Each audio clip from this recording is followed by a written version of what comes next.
Les vitraux de Notre-Dame se dévoilent. Oui, ils sont exposés depuis ce matin au Grand Palais.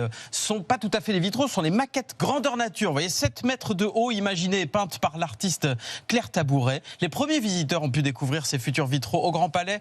Premières impressions très bonnes recueillies par Zidane Azouzi et Benjamin Delmas.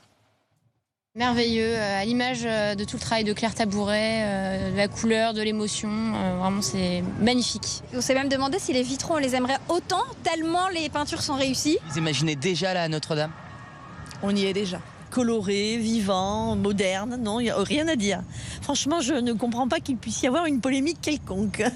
Claire Tabouret, en l'occurrence, a damé le pion à d'autres grands artistes comme Daniel Buren ou Philippe Parreno. C'est elle qui a gagné le concours lancé par Emmanuel Macron pour remplacer certains vitraux de Viollet-le-Duc, des verrières en grisaille du 19e siècle, que voudrait protéger à tout prix l'association Sites et Monuments. Les vitraux d'Eugène Viollet-le-Duc qui doivent être déposés ont justement été épargnés par l'incendie, ce qu'on dit assez rarement.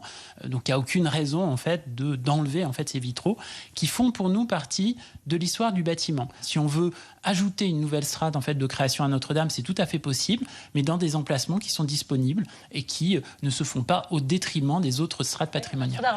Sites et Monuments a lancé une pétition et revendique 300 000 signatures, mais a déjà perdu une première bataille juridique. Il prévoit maintenant d'attaquer la future autorisation de travaux que devra donner le préfet pour poser les nouveaux vitraux, ceux de Claire Tabouret qui sont actuellement en fabrication à Reims.